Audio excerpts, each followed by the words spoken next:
Olá, amigo, amiga, que Deus abençoe a sua vida abundantemente em nome de Jesus. Eu quero compartilhar uma palavra com você que está no livro de Lucas, capítulo 10, do versículo 34 ao 37. Diz assim: E aproximando-se, atou-lhes as feridas, aplicando-lhes azeite e vinho, e pondo-o sobre a sua cavalgadura, levou-o para uma estalagem e cuidou dele. 35. E partindo ao outro dia, tirou 2 dinheiros e deu-os ao hospedeiro, e disse-lhe: Cuida dele, e tudo o que demais gastares, eu te pagarei quando voltar. Qual, pois, destes 3 te parece que foi o próximo daquele que caiu nas mãos dos salteadores? E ele disse: O que usou de misericórdia para com ele. Disse, pois, Jesus: Vai e faze da mesma maneira. Amém? Essa é uma palavra que eu quero compartilhar com vocês, que está no livro de Lucas, capítulo 10, 34 ao 37, que é sobre a parábola do bom samaritano. Jesus, ao ser interpretado, ao ser indagado pelo intérprete da lei, Jesus contou uma parábola onde um homem que fazia um caminho de Jerusalém a Jericó foi interceptado por bandidos, o qual roubaram este homem e deixaram ele, e bateram nele e deixaram ele desmaiado, quase morto. Nessa história, nessa parábola que Jesus conta, este homem que estava deitado na estrada, que tinha sido roubado, que tinha apanhado muito, passou-se por essa estrada um sacerdote. A Bíblia diz que esse sacerdote, quando viu este homem deitado, ele passou de largo, ou seja, ele fingiu que não viu. Viu e fingiu que não viu este homem deitado. Mais tarde, passou um levita, que também fingiu não ver este homem desmaiado, este homem que precisava de ajuda, e também passou de largo e não deu a assistência a este homem. E uma terceira pessoa passa por essa estrada. Veja bem que nós temos, nesse cenário aqui, nós temos 3 personagens. 3 personagens são inseridos por Jesus nessa história. O primeiro é um sacerdote, o segundo é um levita e o terceiro é um samaritano.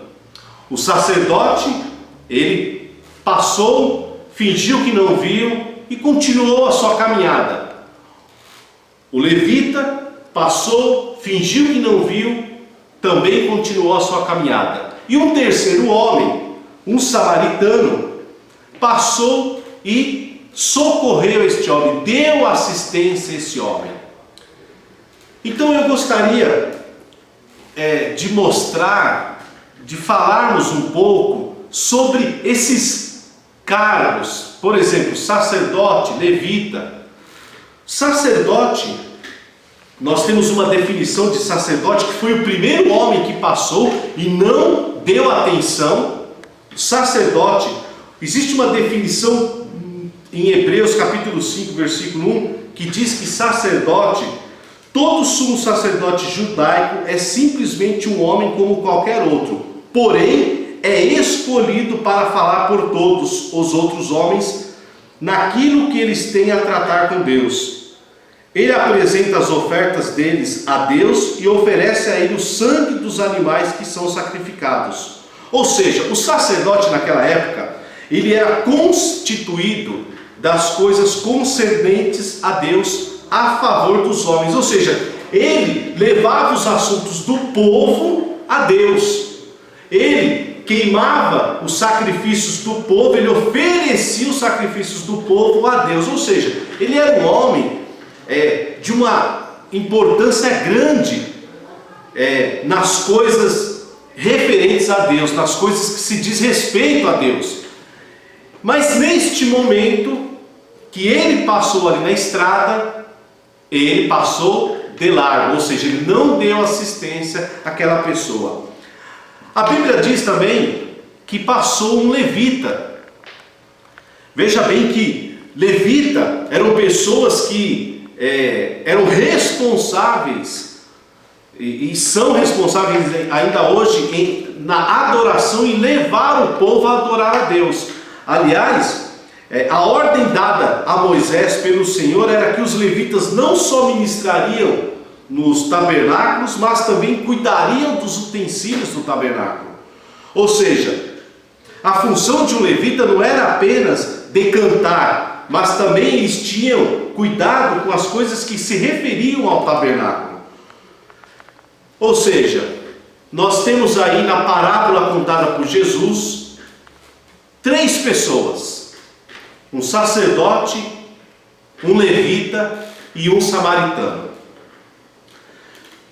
Sacerdote, uma pessoa que trabalhava na obra de Deus, tinha atividades na obra de Deus, mas que neste momento onde ele precisou exercer o seu ministério, ele não exerceu. Levita, um homem que trabalhava ali nas coisas referentes a Deus, neste momento também ele passou de largo e não deu assistência ao homem necessitado. E uma terceira pessoa, um samaritano. Sim, um samaritano, povo discriminado pelos judeus. Não eram considerados raça pura, mas a Bíblia diz que esse samaritano que passou, ele viu aquele homem caído, pegou aquele homem, colocou aquele homem sobre o meio de locomoção dele, levou aquele homem para ser tratado. Ele deu assistência que os outros 2 não deram. O que eu quero passar para você, principalmente para o povo de Deus? A humanidade, ela precisa ver Jesus Cristo. A humanidade está cansada de ouvir falar em Jesus Cristo, ela quer ver Jesus Cristo. E as pessoas vão ver Jesus Cristo através das nossas atitudes. Veja bem, não adianta você ser uma pessoa que você vai à igreja, você tem um cargo na igreja, você é um obreiro, você é um pastor, você é um apóstolo, você é um bispo, mas quando você sai da igreja, você deixa Deus dentro da igreja, e você não leva Deus contigo. Esse sacerdote, talvez, ele estava muito preocupado e muito ocupado com os afazeres dele, talvez, depois de um dia de trabalho, muita oração, não, eu preciso descansar. E no momento de ele exercer o que ele aprende dentro da igreja, ele não exerceu. Ele não exerceu. Ele simplesmente saiu da igreja e deixou Jesus na igreja. Nós temos que sair da igreja, mas nós temos que sair com Jesus. Nós temos que ter um olhar de Jesus com relação ao próximo. Quem é o seu próximo? O seu próximo é só um evangélico? Não, o seu próximo é aquele que Deus coloca do seu lado para você ajudar, para você ministrar sobre a vida dele. O seu próximo é qualquer um que precisa de você. O seu próximo é aquele que está do seu lado neste momento, que precisa de um conselho, que precisa de uma palavra, muitas vezes que precisa de uma ajuda financeira, precisa de uma assistência social. Esse é o seu próximo. O seu próximo independe da religião dele. O seu próximo não interessa se ele é católico, se ele é espírita, se ele é budista, se ele é evangélico, se ele é ateu, não interessa nada disso. O seu próximo é qualquer um que precisa da sua ajuda. Então nós vemos aqui que o samaritano, ele foi até lá e ajudou aquele homem, e os outros 2 não fizeram isso. Quer dizer, os outros 2 conhecem a palavra de Deus na teoria, mas na prática não aprende. Na prática eles não praticam o que eles aprendem dentro da igreja. Igreja é para você aprender a palavra de Deus e praticar. Você precisa praticar a palavra de Deus. Praticar, senão não vai adiantar nada. Senão você está perdendo o seu tempo. As pessoas precisam ver Jesus em você. Elas precisam ver Jesus através das suas atitudes. Elas precisam ver Jesus através do seu bom testemunho. Elas não precisam ver Jesus, elas não querem ver Jesus pelo cargo que você exerce na igreja. Se você é diácono, se você é obreiro, se você trabalha em 10 cultos a semana inteira, as pessoas não estão preocupadas com isso. As pessoas querem ver Jesus nas suas atitudes. Então, esse samaritano, ele foi e ajudou aquela pessoa. Aí eu estava meditando nessa palavra linda e eu vi o investimento que este samaritano deu ali nessa vida. Primeiro, investimento dele, ele tratou dos ferimentos daquele homem. Ele tratou dos ferimentos. Segundo, ele usou o seu meio de transporte para levar um desconhecido. Ele não o conhecia, aquele homem. Ele não conhecia, mas ele usou o seu meio de transporte para levar um desconhecido para poder ser tratado. Segundo, ele tratou dele na hospedaria. Ele tratou dele e ainda disse na hospedaria: olha, se a conta ficar mais alta, eu vou voltar e vou acertar. Ele gastou aquele dia para cuidar do desconhecido. Quem sabe o samaritano tinha também as atividades dele, mas ele investiu aquele dia. Você está esperando o quê? Você está esperando ter tempo para ajudar o próximo? Você está esperando ter tempo para evangelizar alguém? Deixa eu dizer uma coisa para você: se você está esperando ter tempo, pode parar tudo, você não vai ter tempo. Quem faz o tempo é você. Quem faz o tempo é você. Talvez você esteja me assistindo: eu estou esperando me aposentar para poder fazer a obra de Deus, para poder ajudar. Não tem nada disso. O momento é agora. A necessidade da pessoa é agora. Se você for esperar ter tempo para ajudar alguém, você não vai ajudar ninguém nunca. Se você for esperar ter dinheiro para financiar uma obra missionária, ajudar a obra de Deus, você também não vai ajudar. Você tem que ajudar com os recursos que você tem, com o que você tem hoje, com o que Deus te deu hoje. Se você tem 10 reais na carteira, é com isso que você tem que ajudar. É com o que você tem. Se você tem 10, se você tem 1 milhão, o que Deus colocar, é isso que você tem que administrar e ajudar a obra de Deus. O tempo que você tem é esse tempo que você tem. Você precisa se planejar nesse tempo e ajudar o próximo. Outra coisa, ele gastou aquele dia para cuidar do desconhecido, gastou outro dia para voltar à hospedaria. Ele voltou na hospedaria. Ele simplesmente não deu somente os primeiros socorros, não. Ele voltou. Ou seja, ele deu uma assistência completa. Jesus, ele espera que nós ajudemos as pessoas, que nós acompanhemos as pessoas. Talvez entre na sua igreja uma pessoa que você a pessoa chega pela primeira vez, você não abraça, não acompanha essa pessoa. Talvez você ministrou na vida de uma pessoa e nunca mais ligou para essa pessoa. Você precisa acompanhar, você precisa ligar para essa pessoa. O que aprendemos com o bom samaritano? O amor e o cuidado com o próximo não tem limite. Para você ajudar o próximo não tem limite.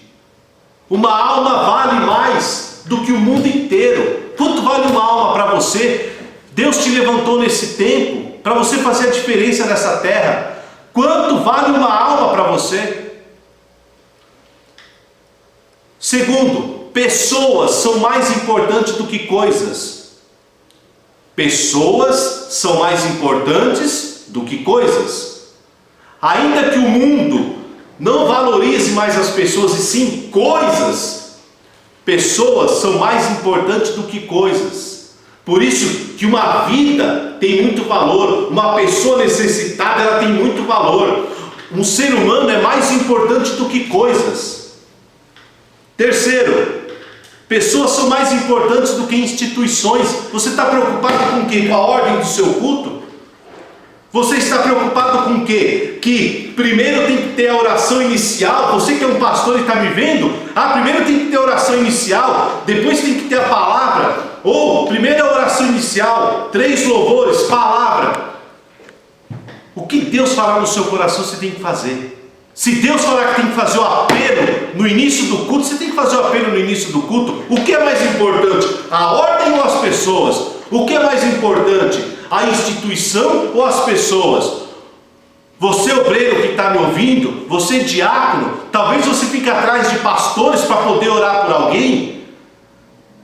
A unção está sobre a sua vida. Talvez seja tarde demais você esperar um pastor. Ore em você, impõe a mão em você, faça a obra você. Deus já te deu autoridade.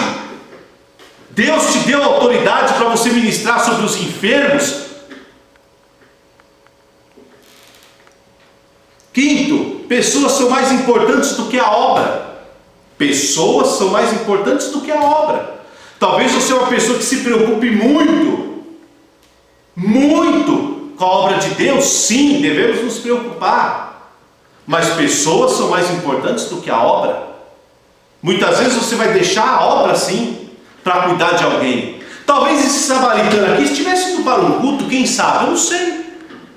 E se ele estivesse indo para um culto? Naquele momento ele parou tudo e foi ajudar uma pessoa que precisava.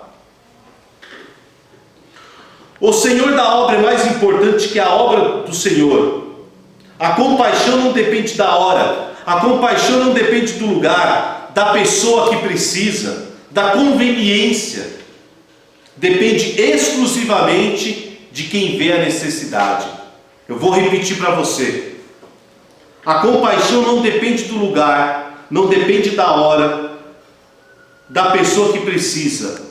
Ter compaixão por alguém não depende nada disso. É ter compaixão e ponto final.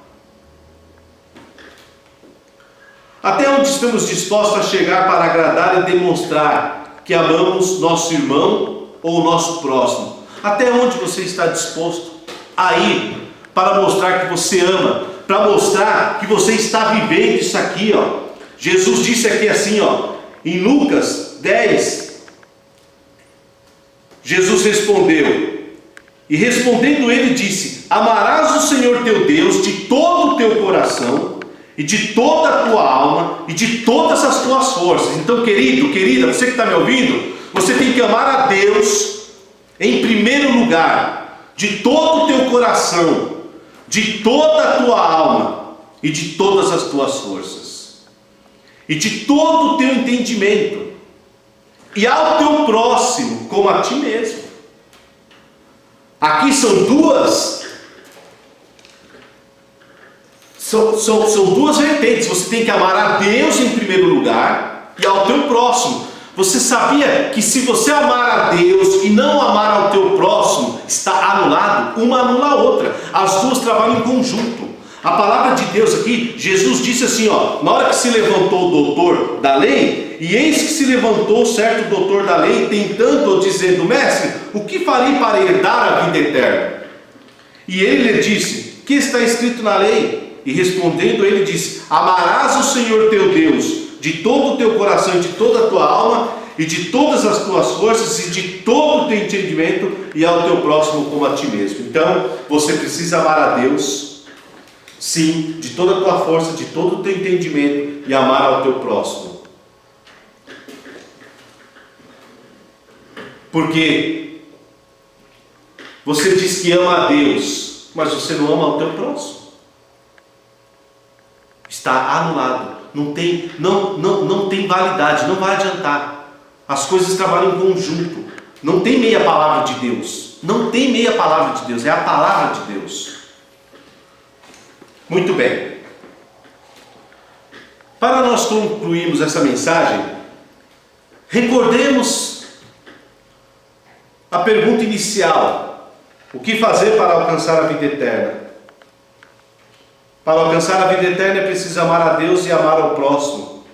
Ou seja, o próximo é qualquer pessoa que depende de nós. O próximo é qualquer pessoa que depende de mim, depende de você. Esse é o próximo. O próximo é aquele que Deus está colocando do seu lado. Peça a Deus para ele abrir os seus olhos, seus ouvidos espirituais, para você entender quem Ele está colocando do seu lado. Você que tem ministério, você que é pastor, você que é obreiro, você que é evangelista, como está a sua vida? Você está deixando Deus na igreja? Você está muito ocupado com as atividades da igreja, mas você não tem exercido o seu ministério lá na rua? Você não tem exercido o seu ministério lá no seu trabalho, onde você sabe que tem uma pessoa que está indo para o buraco? está se acabando e você não lança uma palavra, você não fala para ela, você não fala para ela: Jesus te ama, deixe essa vida, Jesus quer te usar lá. Amém? Eu quero deixar um forte abraço para você, que Deus abençoe a sua vida grandemente, abençoe a sua família, em nome de Jesus. Até mais, tchau, tchau.